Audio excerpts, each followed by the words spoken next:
one of the most important things is like João can come down and give me instant feedback quick. Maybe there's 3 or 4 common trends that João's picked out using the Bepro cameras, and he can come down and we can review that in depth and then go and deliver that back to the players at half time. That's a great asset to have.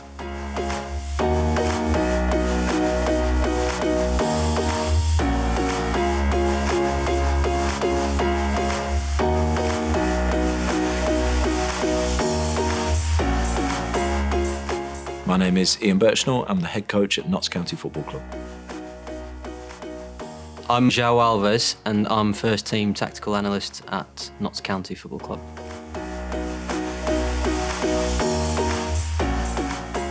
The importance of having an analyst in the coaching staff is huge. Not only just to look at the games back, but also reflect on the training. Also having somebody that sits in the stand that's kind of understands what I want and what I want to look for every game, every training, and then be the connection between that material and the players. So when João understands how I see the game and how I would want my team to set up, it makes it much easier for him to be able to operate. It's important to know what he's looking at. If I don't have that, it's very hard to actually show him what he wants. The goal is to look at the game kind of through his eyes a little bit. That's why the connection is important and why it's important to know exactly what we're after, because then I can just go and look for it and take a bit of load off of Gaffer's plate and deliver it to the players a bit. We're always in touch. We're always quite clear on what we're after and what's good behaviour, what's behaviour that we want to improve. For me, stop.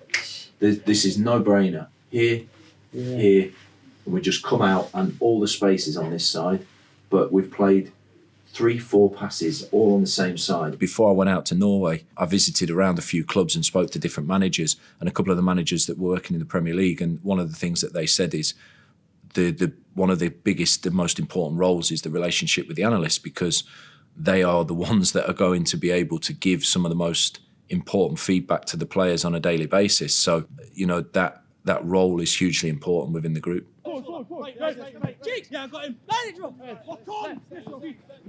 If you can watch things as a team and as individual with certain coaches and what things that you're working on, it's a massive advantage. I mean, João, I've just been speaking with him then, he always sends me clips of certain strikers who sort of similar or we want that sort of movement and things, and the Gaffer's sent me videos as well on the Bepro, certain strikers, what he wants. Without seeing what you're doing, you don't know how you're going to progress. You don't know what to progress in. And with them being able to analyse it with you and give it a detailed reaction of what you're analysing, I'm learning stuff at 30, which I'm happy about. If I'm going to stay ahead of youngsters coming into the team, ahead of everyone else, I need to know that I've got these tools available to use.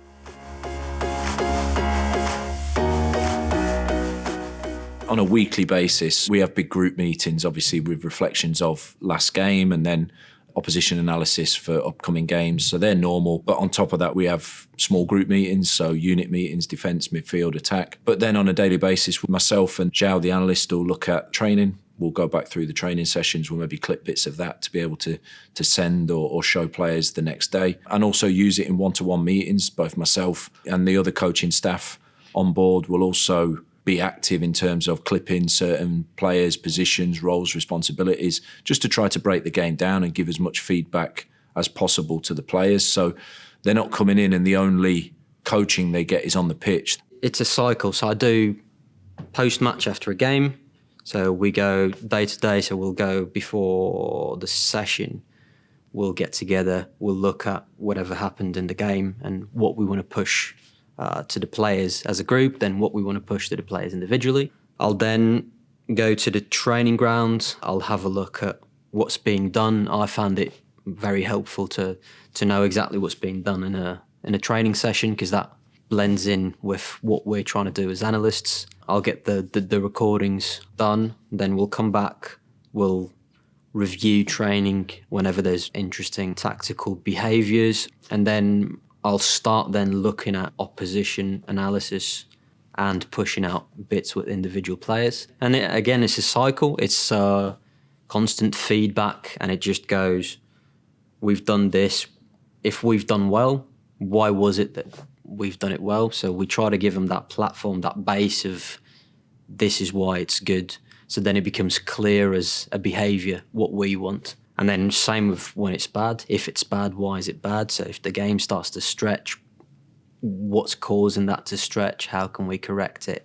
If the game's nice and compact and we keep it as we want it, then what's the reasons for that and what's impacted their structure and what's given us success?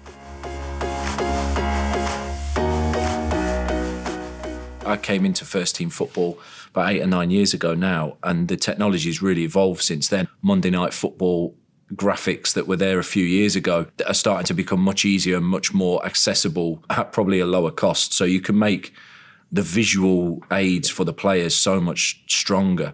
If we keep playing same side and clip long, I don't think it's to our advantage. And now look, Vinny's dropped, Cal's a little high, and then maybe we don't land on it well enough in here. We all analyse a game, even years and years ago before this sort of technology.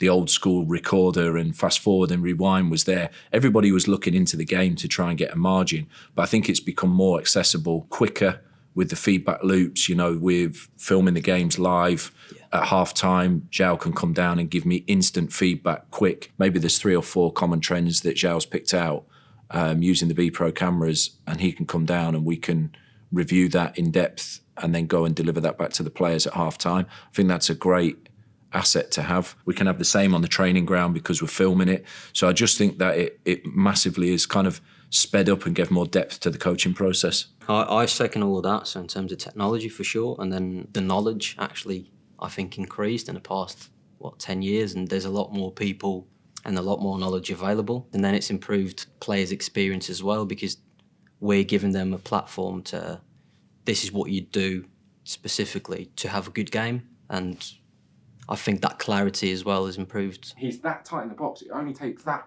Yeah, and then you're gone. That guy nearly just scores. Do you know what I mean? Yeah, definitely.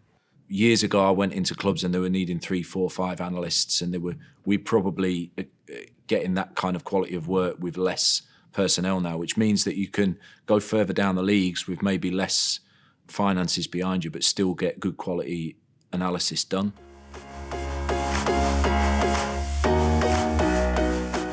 You want to have things that push your work, so we want to have more things to work on. So the more advanced you get with the technology, the more access to stuff you have.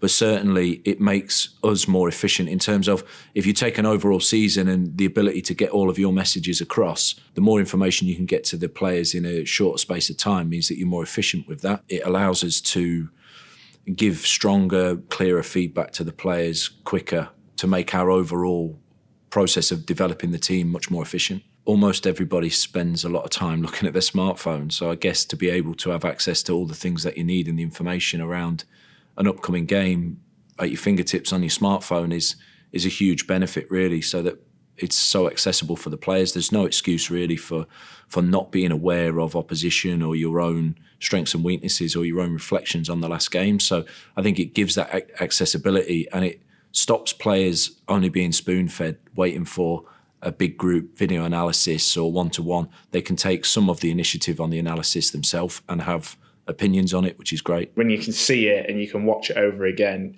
it's a massive help for me anyway. You could be sat at home just on your sofa thinking, I'll have a look click on the Bepro app straight away, and there you go. You can look at your individual clips, you can watch the full game back, or you can watch the defensive clip, set piece clips. It's great. I have 2 kids. I have things to do. It's not just as easy as, I'm going to, I've got a cup of tea in my hand, there's 3 hours to spare, I'll just whip up my laptop. No, it's like sometimes I have to watch a bit here, watch a bit there. And the convenience of that is so good. By the end of my Sunday, I've watched what I needed to do. It becomes very clear when you've got pictures, basically. And if the players can see them, you can be a lot more certain that they understand exactly what you're trying to put across. The Bepro cameras, they're very important to us in the sense that they help us get the pictures, have a nice platform where you can just store stuff and share stuff with the players as well. So it all just filters into that one platform, rather than me having it on different folders on my laptop, external USB drives. I don't actually have to man the camera. So they've installed the cameras there with the training ground one's got decent vantage. The stadium, definitely really good vantage as well. So that's one of the struggles I used to have before Bepro, was to see the stuff that I needed to see while operating the camera. It became very clear that I was either going to do one or the other well. I ended up analysing better than filming, if I'm honest.